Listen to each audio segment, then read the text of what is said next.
आम चुनाव के बीच मचे सियासी घमासान के बीच कांग्रेस अध्यक्ष मल्लिकार्जुन खड़गे ने प्रधानमंत्री नरेंद्र मोदी को पत्र लिखा है। 2 पन्नों के इस पत्र के जरिए कांग्रेस चीफ ने कहा कि पीएम को कांग्रेस के चुनावी घोषणा पत्र न्याय पत्र की वास्तविकता समझाने में खुशी होगी ताकि वह कोई गलत बयानबाजी ना करे। दरअसल कांग्रेस ने जब से घोषणा पत्र जारी किया तब से लगातार पीएम मोदी के निशाने पर कांग्रेस का ये घोषणा पत्र है।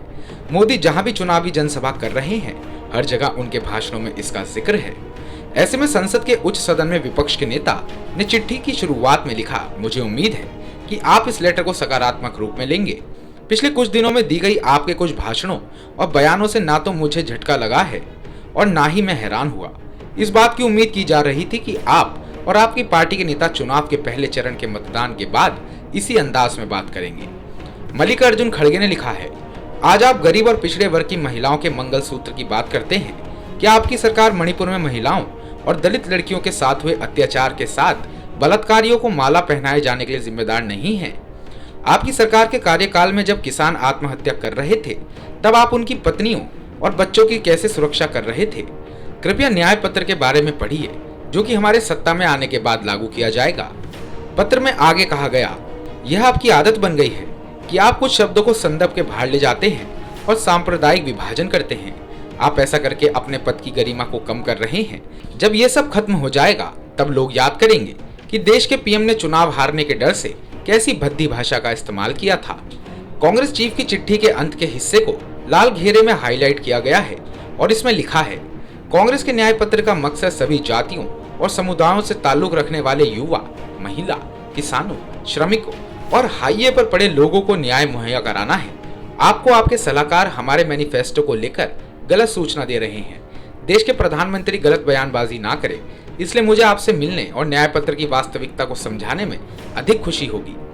पीएम मोदी अपनी हर चुनावी रैली में कांग्रेस के किए गए वादों का जिक्र कर हमला बोल रहे हैं। ऐसे में कांग्रेस की तरफ से इन आरोपों पर स्पष्टीकरण दिया गया है।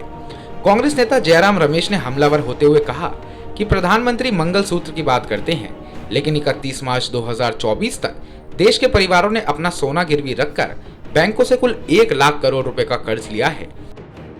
साहूकारों से जो ऋण लिया गया है सोना गिरवी रखकर, असंगठित क्षेत्र की संस्थाओं से ऋण लिया गया है सोना गिरवी रखकर, और बैंकों से ऋण लिया गया है सोना गिरवी रखकर, अगर आप तीनों को मिलाएंगे तो आपको ये पता चलेगा कि हमारे देश के हर 4 परिवारों में से एक परिवार ने सोना गिरवी रखकर ऋण लिया है पिछले 10 सालों में।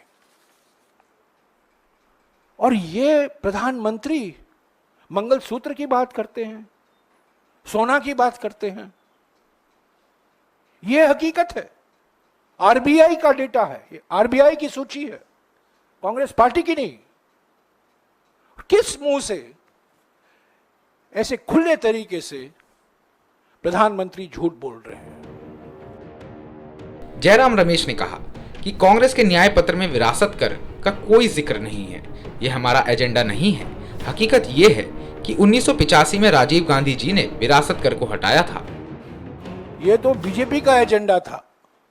जब जयंत सिन्हा राज्य मंत्री थे वित्त मंत्रालय में, अरुण जेटली ने और सारे नेता और बुद्धिजीवियों ने इसकी वकालत की, पर हो नहीं पाया। और आज प्रधानमंत्री वो आरोप हम पर लगा रहे हैं। दूसरी बात, प्रधानमंत्री कहते हैं कि इस न्याय पत्र में धन पुनर्वितरण की बात होती है। मैं उनको चुनौती देता हूं।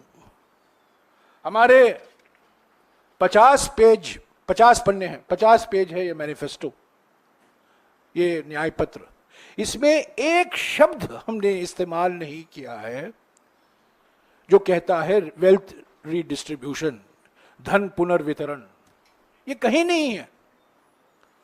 और प्रधानमंत्री कहते हैं कि हम धन पुनर्वितरण में लगे जाएंगे। ये झूठ नंबर 2 है। कांग्रेस नेता ने कहा कि सत्यमेव जयते पर विश्वास रखते हैं, जबकि पीएम मोदी असत्यमेव जयते पर विश्वास रखते हैं। AMB report.